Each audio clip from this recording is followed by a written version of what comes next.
नमस्कार, एनटिभी कोहलपुर समाचारमा स्वागत छ। म नवीन नेपाली। सुरुमा प्रमुख समाचार। लुम्बिनी प्रदेशको स्थापना दिवस आजदेखि 3 दिनसम्म विविध कार्यक्रम गरिँदै स्थायी राजधानी देउखुरीमा भोलि मूल समारोह हुने। कोरोना विरुद्ध तेस्रो चरणको खोप अभियान आजबाट सुरु। 1 सातासम्म सरकारी कर्मचारी र स्थानीय तहका जनप्रतिनिधिलाई खोप दिइने। जुस उत्पादन गरी आय आर्जन गर्न सकिने डडेलधुरामा लाली गुराँसको सदुपयोग हुन सकेन। बजारको व्यवस्थापन गरिदिन सामुदायिक वनको माग। अफगानको ठूलो व्यापारिक क्षेत्रमा 100 तेल र ग्यासको ट्याङ्करमा आगलागी। लाखौं डलर बराबरको सम्पत्ति जलेर नष्ट।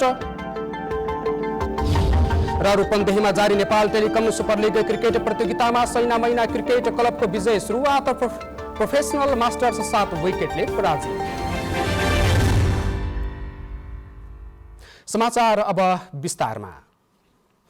लुम्बिनी प्रदेश सरकारले तेस्रो स्थापना दिवस मनाउन सुरु गरेको छ। फागुन 4 गतेसम्म विविध कार्यक्रम गरेर स्थापना दिवस मनाउने यस अगाडिकै निर्णय अनुसार आजबाट प्रदेश सरकारले कार्यक्रम सुरु गरेको हो।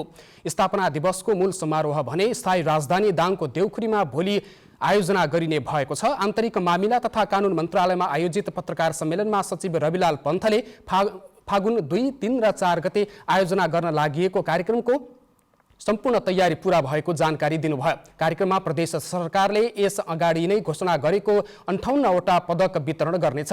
यसैबीच प्रदेश स्थापना दिवसको अवसरमा सामाजिक विकास मन्त्रालयले आज आयोजना गरेको समृद्ध प्रदेश खुसी नेपाली शीर्षकमा भएको खुल्ला कविता प्रतियोगितामा बर्दियाकी निरञ्जना चन्द प्रथम हुनुभएको छ। गुल्मीका मित्र मणि गौतम द्वितीय र बर्दियाका त्रिलोचन सुवेदी तृतीय हुनुभएको छ। यसै गरी रूपन्देही सैना मैनाका केदारनाथ सापकोटा, बुटवलकी उमा अधिकारी र कपिल वस्तु बाणगङ्गाका थानेश्वर गेवालीले सान्त्वना स्थान हासिल गर्नुभएको छ। खुल्ला कविता प्रतियोगितामा प्रदेशभरिबाट 48 जना सहभागी भएको कार्यक्रम संयोजक मन्त्रालयका उपसचिव थानेश्वर गेवालीले जानकारी दिनुभएको छ।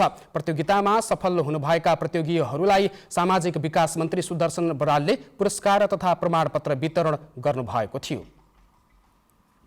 लुम्बिनी प्रदेश स्थापना भएको 3 वर्ष भोलि पूरा हुँदैछ।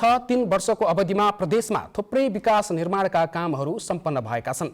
अबका दिनहरूमा प्रदेशको विकासका लागि प्रदेश सरकारले कस्तो खालको नीति अपनाउनु पर्ला भनेर आज हामीले रूपन्देहीका केही नागरिकहरूलाई सोधेका छौँ। हेरौँ आजको आवाजमा।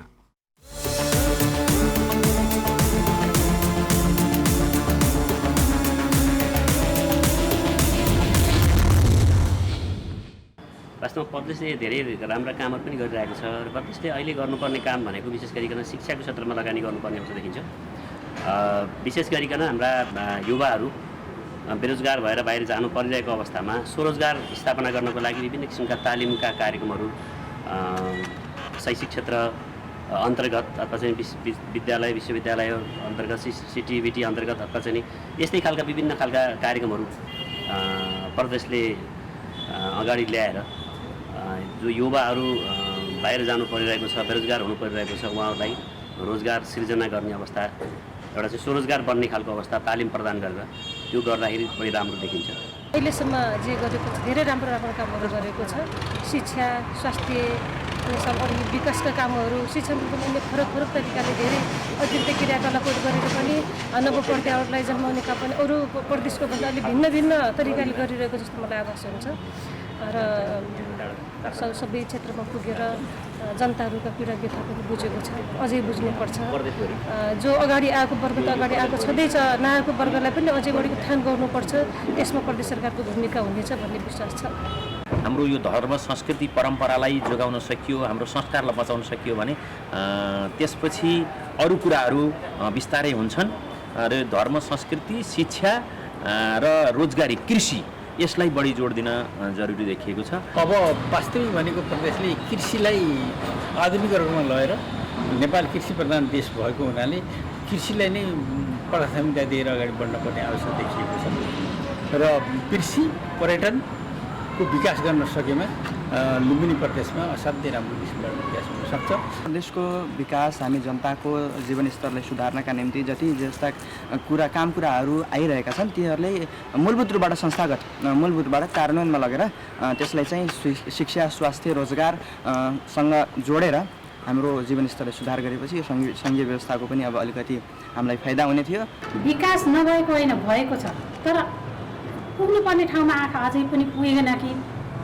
कृषि हेर्नुहोस् होइन, अब बिउ बिजन छैन, मल छैन होइन। अब यदि ठिक समयमा हुन त आउँछ, फेरि समय सकिसकेपछि आइसकेपछि त्यसको केही पनि महत्त्व हुँदैन, किनभने ठिक समयमा किसानले यदि बिउ बिजन पाउने हो भने हाम्रा पर्यटकीय क्षेत्रहरू छन्, हाम्रा पाल्पाको भैरवस्थान छ, रानी महल छ होइन, त्यसै लिएर सुर्खेतदेखि लिएर हरेक ठाउँमा हेर्नुहोस् न कति राम्रा प्राकृतिक सौन्दर्यका कुराहरू छन् हाम्रो प्रदेशभित्र। यिनीहरूलाई मात्रै हामी समर्थन गर्न सकियो भनेर, हाम्रो पर्यटकको विकास गर्न सकियो भने प्रदेशको समृद्धि त त्यसै भइहाल्छ नि।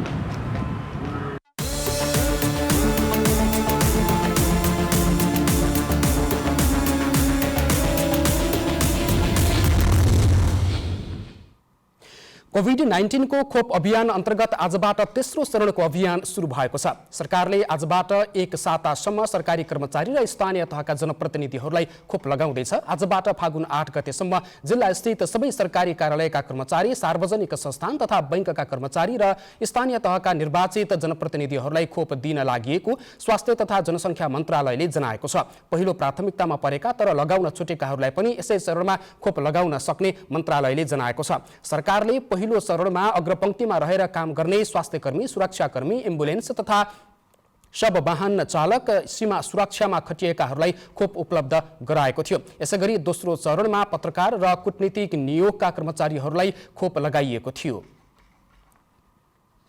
आजबाट नेपालमा कोरोना भाइरसका 104 जना नयाँ संक्रमित थपिएका छन्।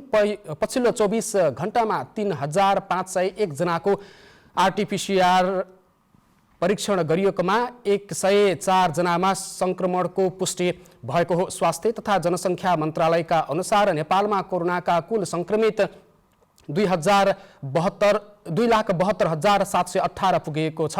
पछिल्लो 24 घण्टामा 131 जना संक्रमित निको भई घर फर्केका छन्। हालसम्म 2,69,060 जना संक्रमित निको भइसकेका छन्। यो कुल संक्रमितको 98.7% हो। हाल 1,604 जनामा भाइरसको संक्रमण सक्रिय रहेको छ। कोभिड-19 को संक्रमणबाट नेपालमा हालसम्म 2054 जनाको मृत्यु भइसकेको छ। सुदूरपश्चिममा आजदेखि पहिलो चरणको दोस्रो लक्षित समूहका लागि कोरोना विरुद्धको खोप लगाउन सुरु गरिएको छ। केन्द्र सरकारको तेस्रो चरणको अभियान अन्तर्गत पर्ने यस अगाडि छुटेका लक्षित समूहका लागि गरी यस पटक 25,000 जनालाई खोप लगाउने सुदूरपश्चिम प्रदेश सरकारले जनाएको छ। जिल्लाका स्वास्थ्य कार्यालयले पनि विभिन्न स्थानीय तहमा खोप लगाउने व्यवस्था गरेका छन्। आइतबारदेखि सुदूरपश्चिममा पहिलो चरणको दोस्रो लक्षित समूहका लागि कोरोना विरुद्धको खोप लगाउन सुरु गरिएको छ। प्रदेशमा यस पटक 25,000 जनालाई कोरोनाको खोप लगाउने लक्ष्य प्रदेश सरकारले लिएको छ। प्रदेशका सामाजिक विकास मन्त्री कृष्णराज सुवेदीले प्रदेश सरकारको यस कार्यमा सरिक भइदिन सबै लक्षित समूहमा आग्रह गर्नु भएको छ। करिब 22,000 त हाम्रो अहिलेसम्मको अनुमान हो, तर 22,000ले नपुगेर 25,000 देखि 30,000 सम्म हामी दोस्रो चरणमा कोरोना खोप लगाउँछौँ। पहिलो चरणमा 14,000 जति स्वास्थ्यकर्मी, सरसफाइकर्मी, सुरक्षाकर्मीले खोप लगाइसकेका छन्। अहिलेसम्म त्यस्तो खोपका कारणले कुनै पनि अप्रिय घटना भयो भन्ने सुन्नमा आएको छैन। जति सक्दो चाँडो सुदूरपश्चिमवासी दाजुभाइ दिदीबहिनीहरूलाई खोप लगाउनका लागि सङ्घीय सरकार, प्रदेश सरकार क्रियाशील भएर लागेको छ र हामी लागिरहनेछौँ। आइतबारदेखि संघीय सरकारले निर्धारण गरे बमोजिम सबै सरकारी कार्यालयका कर्मचारी, सार्वजनिक संस्थान तथा बैंकका कर्मचारी, पत्रकारहरू, यसअघि छुटेका स्वास्थ्यकर्मी, स्वास्थ्य स्वयंसेवक, एम्बुलेन्स तथा सब वाहन चालक, सब व्यवस्थापनमा खटिने सुरक्षाकर्मीलाई खोप लगाइन लागि हो। सोही अनुसार कैलालीमा 5,000लाई खोप लगाउने लक्ष्य रहेको जिल्ला स्वास्थ्य कार्यालय कैलालीका प्रमुख लाल बहादुर धामीले बताउनु भएको छ। हामी कैलाली जिल्लामा 7वटा स्थानबाट चाहिँ खोप आजदेखि सुरु गरिरहेका छौँ। स्वास्थ्य कार्यालय कैलाली, मालाखेती अस्पताल, यो चौमाला पिएचसी, जोशीपुर पिएचसी, भजनी पिएचसी, टिकापुर अस्पताल र लम्कीचो अस्पतालबाट चाहिँ अहिले 5,000 भन्दा बढी छौँ हामी। जस्तै प्राइभेट बैङ्कदेखि लिएर अनि पत्रकार अनि त्यसको सरकारी र यस्तै सार्वजनिक स्थानमा काम गर्ने जनप्रतिनिधि अनि न्यायालयदेखि लिएर चाहिँ हामीले चाहिँ यो सेवा प्रदान। खोप लगाइसकेपछि कैलालीको धनगढी उपमहानगरपालिकाका नगर प्रमुख निर्मबहादुर ओडले सबै सर्वसाधारणलाई पनि पालो आएपछि खोप लगाउन आग्रह गर्नु भएको छ। र धनगढीमा चाहिँ जनस्वास्थ्य कार्यालयमा सुरु भएको छ। उहाँहरूलाई आउनका लागि पनि म अनुरोध गर्न चाहन्छु। यो विश्वबाट नै आइएसओबाट छनौट भएर आएको खोपहरू भएका कारणले यसलाई चाहिँ खोप सरकारले तीनवटै सरकारको निर्देशन अनुसार खोप लगाउन आवश्यक छ। चिकित्सकहरूले पनि कोरोना विरुद्धको यो खोपको विश्वसनीयता बढी भएको र यसका नकारात्मक असरहरू नभएकोले ढुक्क भएर यो खोप लगाउन आग्रह गरेका छन्। साथै खोप लगाइसकेपछि पनि सामाजिक दूरी र स्वास्थ्यका अन्य मापदण्डहरू कायम राख्न आवश्यक रहेको बताएका छन्। निर्मला खडायत, नेपाल टेलिभिजन, सुदूरपश्चिम प्रदेश, कैलाली। समाचारको क्रम जारी नै छ। अहिलेलाई एकैछिनको विश्राम।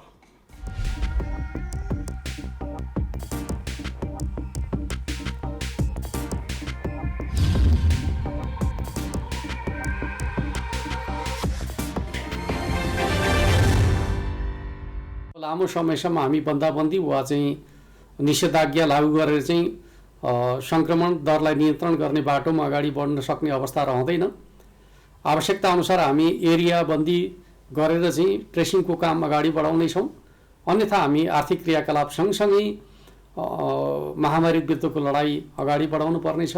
त्यस अर्थमा सम्पूर्ण दाजुभाइ दिदीबहिनीहरूले सकेसम्म चाहिँ आवश्यकताभन्दा बढी गतिविधि मुभमेन्टहरू नगर्नका लागि म अनुरोध गर्न चाहन्छु।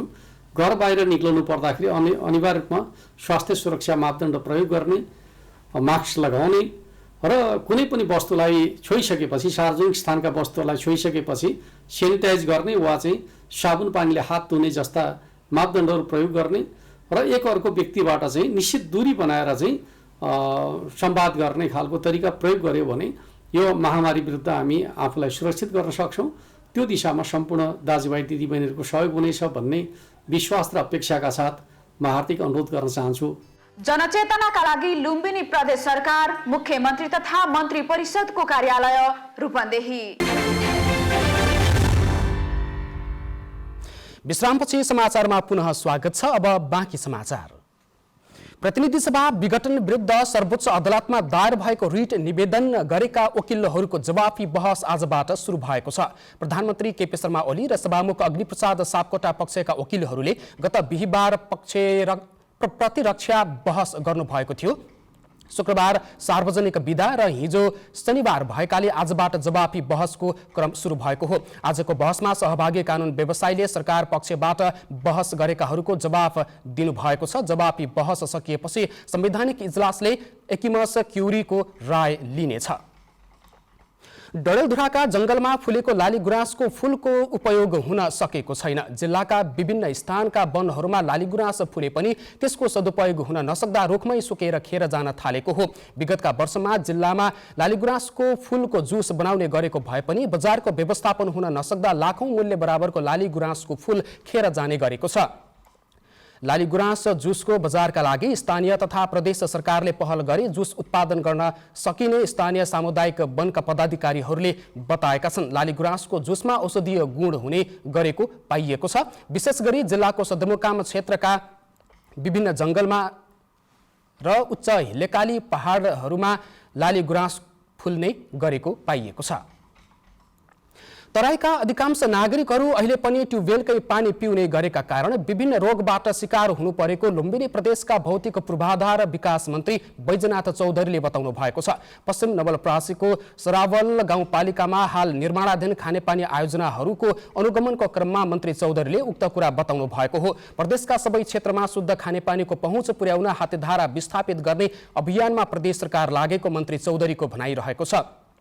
हात्तीवनको खानेपानी आयोजनाबाट 1000 घरधुरी लाभान्वित हुनेछन् भने धनगढवाको खानेपानी आयोजना मार्फत 719 घरधुरी लाभान्वित हुनेछन्। गुल्मीमा होटल तथा रेस्टुरेन्टको स्तरीयकरण तथा लोगो वितरण गरिने भएको छ। खाद्य प्रविधि तथा गुण नियन्त्रण डिभिजन कार्यालय पाल्पाले तम्घासका होटल तथा रेस्टुरेन्टको खाद्य स्वच्छताको आधारमा स्तरीयकरण र लोगो वितरण गर्ने भएको हो। गुल्मी जिल्लामा खाद्य स्वच्छताको आधारमा होटल रेस्टुरेन्टको स्तरीकरण गरेर लोगो वितरण गरिने भएको छ। खाद्य प्रविधि तथा गुण नियन्त्रण डिभिजन कार्यालय पाल्पाले सदरमुकाम तम्घासमा रहेका होटल रेस्टुरेन्टको स्तरीकरण तथा लोगो वितरण गर्न कार्यक्रम गरेको हो। होटल व्यवसायीहरूलाई खाद्य स्वच्छता सम्बन्धी जानकारी गराउँदै गुणस्तरीय सेवाको आधारमा लोगो वितरण गर्न लागेको छ। खाद्य स्वच्छताको आधारमा होटल रेस्टुरेन्टको स्तरीकरण तथा लोगो वितरण गर्न लागिएको खाद्य प्रविधि तथा गुण नियन्त्रण कार्यालय भैरवाका अधिकृत विमल कुमार दाहालले बताउनु भयो। तम्घास बजारमा रहेका होटलहरूमा अनुगमन पश्चात खाद्य स्वच्छताको आधारमा होटल रेस्टुरेन्टको स्तरीकरण गरेर लोगो वितरण गरिने दाहालले बताउनु भयो। अब यसपछि हामीले जुन 50 वटा सूचकहरू जुन प्रशिक्षण गरेका छौँ, ती सूचकको आधारमा खाद्य निर्देशकबाट केही हप्ताभित्रै अनुगमन हुन्छ। अनुगमन गर्दाखेरि जुन होटलको जस्तो खालको मूल्याङ्कन देखिन्छ त्यो अनुसारको स्टिकर, होटल स्टिकरहरू चाहिँ होटलको रिसेप्सनमा हामीले टाँस्ने काम गर्दछौँ। यस जिल्लामा सञ्चालित होटल व्यवसायहरूले प्रदान गर्ने सेवा सुविधा सन्तोषजनक रहेको गुल्मी जिल्लाका सहायक प्रमुख जिल्ला अधिकारी नारायण प्रसाद भण्डारीले बताउनु भयो। आगामी दिनमा गरिने बजार अनुगमनलाई अझ उद्देश्यमूलक बनाउने भण्डारीले बताउनु भयो। अनुगमनको कामलाई एकदमै कर्मकाण्डी कहिलेकाहीँ गरिने भन्दा पनि एकदम उद्देश्यमूलक रूपमा अगाडि बढाउने प्रतिबद्धता यहाँ राख्न चाहन्छु। लोगो वितरण सम्बन्धी सूचाङ्क विषयमा जानकारी लिन पाउँदा होटल व्यवसायीहरू खुसी व्यक्त गरेका छन्। अब आफ्नो व्यवसायमा पनि खाद्य स्वच्छता सम्बन्धी ध्यान दिने सहभागीको जोड थियो। फ्रिजमा राख्दाखेरि सामानहरू कसरी राख्ने, काँचो पाकेको सामानहरूको वर्गीकरण राख्ने, छोपेर राख्ने गर्दाखेरि उसमा भएको ब्याक्टेरिया अर्को उसमा खाने वस्तुमा नजाओस् भन्नको लागि कार्यक्रमको आयोजना भएको छ। एकदम हामी जिल्लाभरिका होटल व्यवसायीहरू यस कार्यक्रमबाट लाभान्वित भएको महसुस गरेको छ। होटल व्यवसाय गरेर पैसा मात्र आम्दानी गर्ने होइन, उपभोक्ताको स्वास्थ्यमा पनि ख्याल गर्नुपर्छ। उपभोक्ताको स्वास्थ्यमा ख्याल गर्दै हामीले चाहिँ त्यसबाट बल्ल बेनिफिट कमाउनुपर्छ। उपभोक्ताको स्वास्थ्य र सुविधा कायम गर्ने, होटल तथा रेस्टुरेन्टहरूमा स्वच्छ प्रतिस्पर्धा कायम गराउने, होटलहरूको सेवाको गुणस्तर अभिवृद्धि गराउने उद्देश्यले होटलहरूको स्तरीकरण गर्न लागि हो। अनिल खत्री, नेपाल टेलिभिजन, लुम्बिनी प्रदेश, गुल्मी। समाचारको क्रम जारी नै छ, एकैछिनको विश्राम।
तपाईं एनटिभी कोहलपुर हेर्दै हुनुहुन्छ। अब बाँकी समाचार। हुम्लाको सर्केगाड गाउँपालिका 2 रिप स्थित रिप स्वास्थ्य चौकीमा रहेका कर्मचारी आफ्नो व्यक्तिगत कामले जिल्ला बाहिर जाँदा गाउँका बिरामीहरू उपचारबाट वञ्चित भएका छन्। 7 जना कर्मचारीको दरबन्दी रहेको स्वास्थ्य चौकीमा कार्यरत 3 जना कर्मचारीहरू पनि जिल्ला बाहिर गएपछि 1 महिनादेखि स्वास्थ्य चौकी बन्द भएको छ। इन्चार्ज अनमी र कार्यालय सहयोगी आफ्नो निजी काम देखाउँदै जिल्ला बाहिर गएकाले पन्छी नखोजेको स्थानीयवासीले बताएका छन्। गाउँमा सामान्य बिरामी हुँदा सिटामोल दिने स्वास्थ्यकर्मी समेत नभएको स्थानीयवासीहरूको गुनासो रहेको छ। रिपवासी बिरामी हुँदा सामान्य उपचारका लागि 3.5 घण्टाको पैदल हिँडेर सर्केगाड स्वास्थ्य चौकीमा पुग्नुपर्ने बाध्यता रहेको छ भने कोही जिल्ला अस्पताल सिमकोट पुग्ने गरेका छन्। स्थानीय तहले समयमा ठेक्का प्रक्रिया पूरा नगर्दा कपिलवस्तुमा नदीजन्य पदार्थको अवैध चोरी निकासी बढेको छ। चालु आर्थिक वर्षको 7 महिना बित्नै लाग्दा समेत कपिलवस्तुका अधिकांश स्थानमा नदीजन्य पदार्थको ठेक्का लाग्न नसकेपछि गैरकानुनी रूपमा दोहन बढेको हो। स्थानीय तहले समयमा वातावरणीय प्रभाव मूल्याङ्कन प्रतिवेदन नबुझाउँदा ठेक्का लाग्न नसकेको जिल्ला समन्वय समितिले जनाएको छ। समयमा वातावरणीय प्रभाव मूल्याङ्कन प्रतिवेदन तयार नगर्दा अवैध निकासीले प्राकृतिक जोखिम बढाएको छ भने स्थानीय तहको राजस्व समेत गुमेको छ। प्रहरीले भने गिट्टी बालुवा ढुङ्गा लगायतका नदीजन्य पदार्थको अवैध उत्खनन र निकासी नियन्त्रणमा सक्रिय रहेको दावी गरेको छ। अब अन्तर्राष्ट्रिय समाचार।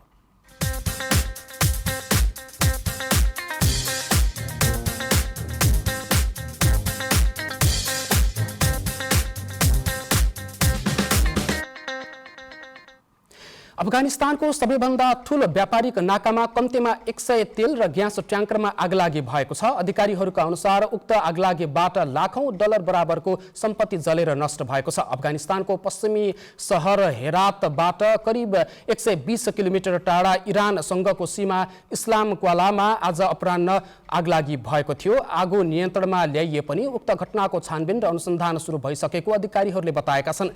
हेरात प्रान्तका गभर्नर प्रवक्ता जैलानी फरहादले आगलागीबाट सोचेभन्दा बढी नोक्सानी भएको बताउनुभयो। उहाँले घटनाको अनुसन्धानबाट मात्र यथार्थ विवरण प्राप्त हुन सक्ने जानकारी दिनुभएको छ। उहाँले उक्त आगलागीका कारण करिब 20 व्यक्ति घाइते भएका छन् र उनीहरूलाई स्थानीय अस्पतालमा भर्ना गरिएको पनि बताउनु भएको छ।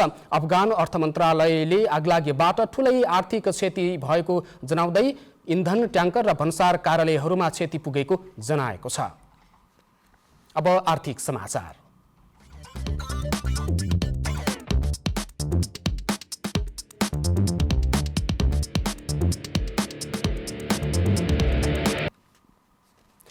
सरकारले 6वटा नयाँ औद्योगिक क्षेत्रको निर्माण कार्यलाई तीव्रता दिएको छ। प्रस्तावित 6वटा औद्योगिक क्षेत्रको जग्गा प्राप्ति, विस्तृत परियोजना प्रतिवेदन र वातावरणीय प्रभाव मूल्याङ्कन प्रतिवेदन स्वीकृत भइसकेको छ। कञ्चनपुरको दैजी छेला, बाँकेको नौबस्ता र रूपन्देहीको मोतीपुर, चितौनको शक्तिखोर र मकवानपुरको मयूरधाप तथा झापाको दमक औद्योगिक क्षेत्र निर्माणका लागि सरकारले 2072 चैत्रमा निर्णय गरेको थियो।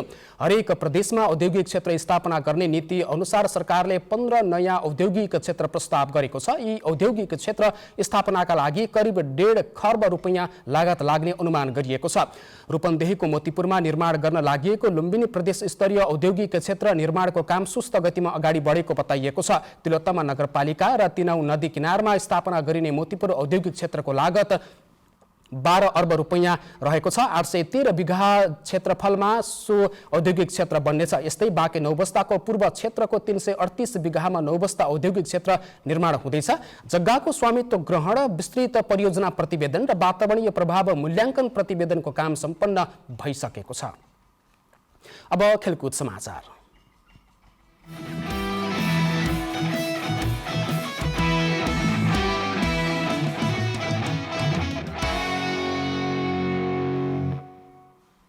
रूपन्देहीमा जारी Nepal telecom Rupandehi super league cricket प्रतियोगिता अन्तर्गत आज भएको डिभिजन बी को खेलमा सैना मैना क्रिकेट क्लबले विजय सुरुवात गरेको छ। सैना मैनाले प्रोफेसनल मास्टर्स 11 लाई 7 विकेटले पराजित गरेको छ। जितसँगै सैना मैना डिभिजन ए मा प्रवेश गरेको छ। टस जितेर ब्याटिङ गरेको प्रोफेसनलले निर्धारित 43 ओभरको खेलमा 29.2 ओभरमा अल आउट हुँदै 91 रन मात्रै बनायो। जवाफी ब्याटिङ गरेको सैना मैनाले 19 ओभर 4 बलमा 3 विकेट क्षतिमा 92 रन बनाउँदै लक्ष्य भेट्टाएको हो। भोलि शङ्कर नगर क्रिकेट क्लब र ज्ञानोदय क्रिकेट क्लब बीच प्रतिस्पर्धा हुने भएको छ। इटालियन सिरी ए फुटबलमा साबिक विजेता युभेन्टस पराजित भएको छ। शनिबार राति भएको खेलमा युभेन्टस नापोलीसँग 1-0 गोल अन्तरले पराजित भएको हो। घरेलु मैदानमा नापोलीलाई जित दिलाउन लोरेन्जो इनिस्गेनेले निर्णायक गोल गरेका छन्। खेलको 31औं मिनेटमा लोरेन्जोले पेनाल्टीमा गोल गरेका थिए। जितसँगै नेपोली लिगको चौथो स्थानमा उक्लिएको छ। नापोलीले 21 खेलमा 40 अङ्क जोडेको छ। युभेन्टस 42 रन जोडेर तेस्रो स्थानमा रहेको छ। अर्को खेलमा लिग लिडर एसी मिलान स्पेन्जियासँग पराजित भएको छ। मिलानलाई स्पेन्जियाले 2-0 गोलले हराएको हो। मिलान 49 अङ्क जोडेर शीर्ष स्थानमा यथावत रहेको छ। अब मौसम।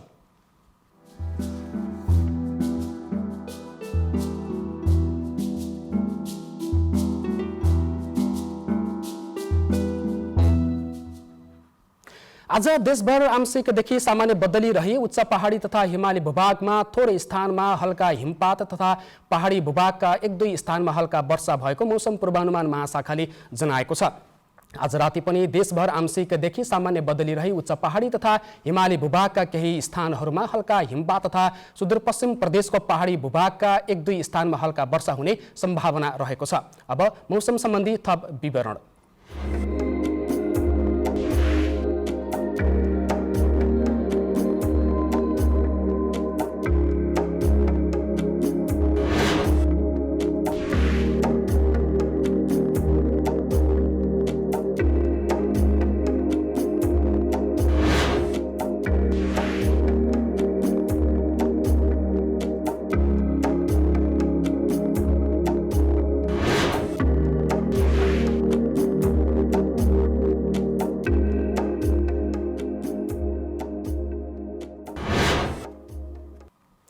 समाचारको अन्त्यमा प्रमुख समाचार पुनः एकपटक।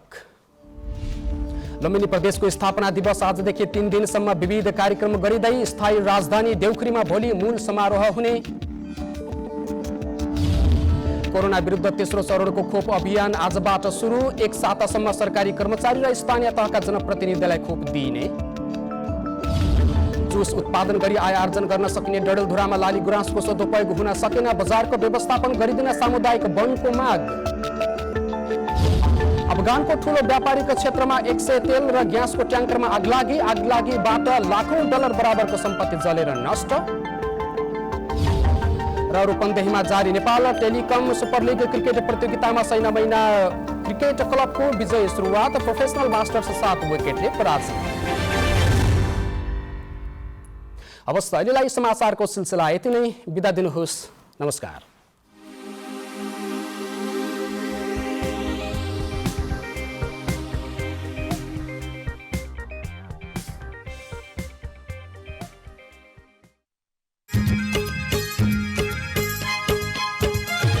सुन्नु होला आमा बुवा, सुन्नुहोस् दाजु भाइ,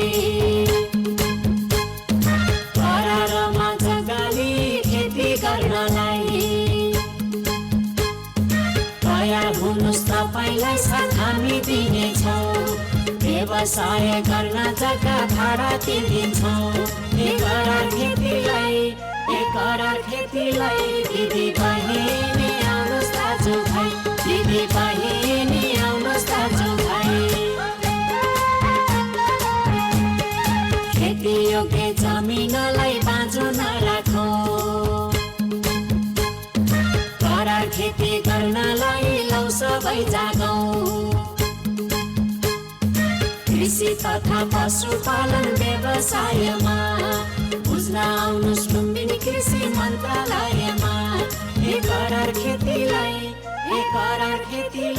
दिदी बहिनी आउनुहोस् दाजु भाइ, दिदी बहिनी आउनुहोस् दाजु भाइ। लुम्बिनी प्रदेश भूमि व्यवस्था कृषि तथा सहकारी मन्त्रालय र मातहतका कार्यालयले करार खेती कार्यक्रम सञ्चालन गर्दै आएको बेहोरा सबैमा जानकारी नै छ। जग्गा भाडामा लिएर खेती तथा पशुपालन व्यवसाय गर्ने किसानलाई मन्त्रालयले 3 वर्षको जग्गा भाडा र खेती गर्न पूर्वाधार विकास खर्चमा अनुदान प्रदान गर्दछ। करारमा जग्गा लिई कृषि तथा पशुपालन गर्ने चाहना भएका व्यक्तिलाई यस कार्यक्रममा सहभागी हुनका लागि मन्त्रालय र मातहतका कार्यालयमा सम्पर्क गर्न हुन लुम्बिनी प्रदेश भूमि व्यवस्था कृषि तथा सहकारी मन्त्रालय अनुरोध गर्दछ।